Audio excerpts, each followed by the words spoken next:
الأكلة المنجزة بالنسبة لي، الأكلة اللي كل الناس بتستصعبها وما بتحبش تعملها وتقولك إن هي بتاخد وقت كبير، إحنا هنعملها بأقل وقت بأقل وقت.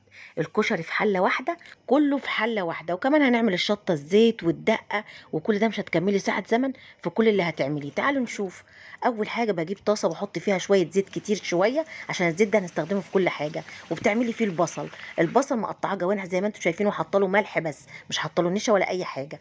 ممكن تقطعيه اي تقطيع. اول ما ياخد اللون معايا، اول ما يحمر كده معايا بخرجه، وهيقرمش معاكي وزي الفل. لو انت قلقانه ان هو ما يقرمش، ممكن تحطي له معلقه نشا. خلصت كل البصل، هاخد بقى شويه من الزيت، معلقتين من زيت البصل، وبضيف عليهم معلقه كبيره توم.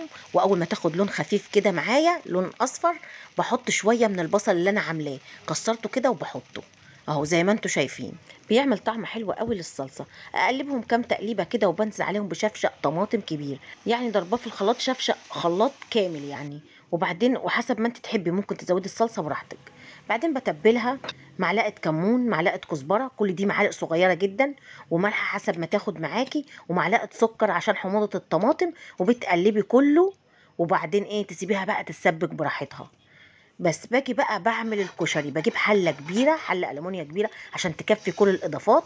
بحط فيها شويه زيت برضو من زيت البصل، وكوبايه شعريه كبيره، واقلب فيها لحد ما تاخد لون. وبنزل عليها بكوبايتين رز انا غسلاهم ومصفياهم، كوبايتين كبار رز، وبقلب لحد ما الرز يتفلفل معايا. وبعدين بضيف نص كيلو مكرونه الصغيره زي ما انت شايفه، ممكن تحطي اي مكرونه انت تحبيها. وبقلب لحد ما المكرونه تسخن كويس مع الرز. وبعدين ده ربع كيلو عدس انا نقعاه من ساعتين في ميه مغليه، ممكن تنقعيه 10 دقايق وتغليه غلوتين وخلاص. وبقلب لحد ما المكونات كلها تسخن مع بعضيها. وبعدين بكون غاليه ميه، وبنزل بالميه المغليه اغطيه عقلتين صباع، عقلتين صباع بس. وبعدين معلقه كزبره ومعلقه وملح حسب ما ياخد، ومعلقه كمون، ومعلقه فلفل اسود، كل دي معالق صغيره جدا. وبقلب كله. واول ما يغلي كده بحط بقى ايه، مكرونه سباكيتي مكسراها كده، بحطها على الوش، ده نص كيس مكرونه، وبحطه على الوش بعد ما يغلي عشان ما يمسكش في بعضه، يكون الميه بتغلي يعني. بس وبغطي عليه. واول ما يتشرب ميته اهو، هو لسه ما استواش خالص يعني، لسه في ميه. ويا ريت النار ما تكونش عاليه قوي يعني. بعدين بغطي عليه خالص واسيبه لحد ما يستوي. باجي بعمل الدقه، معلقه زيت عليها معلقه توم كبيره، واول ما التوم يروح تطلع بحط فنجان صغير خل وعصير ليمونه كامله. وبعدين بخففهم بفنجان ميه، واحط لها نص معلقه كمون ونص معلقه كزبره ومعلقه بابريك عشان تعمل لون.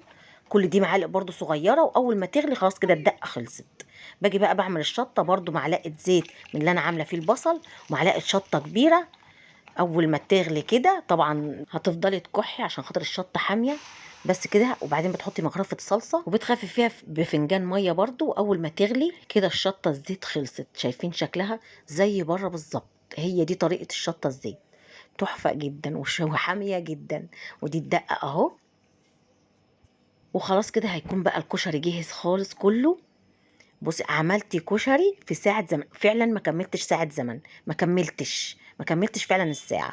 كشري يعني بتعملي كشري في ساعة. شايفين بقى مفلفل خالص ازاي، مفلفل جدا وتحفة اهو. بتحطي بقى، تعملي الطبق، تقدمي الطبق زي ما تحبي يعني، زي ما تعملي شكله. انا بعمل اهو الشكل قدامكم، انت بقى اعملي الشكل اللي تحبيه والعيالك يحبوه، وقدمي بقى الكشري. وبتحطي البصل، تحفة جدا. يا رب تجربوه، انا عملته قبل كده معاكم واديني بعمله تاني ومش هبطل اعمله. يا رب يكون عجبكم وتجربوا، بالهنا والشفا لكل اللي يجرب.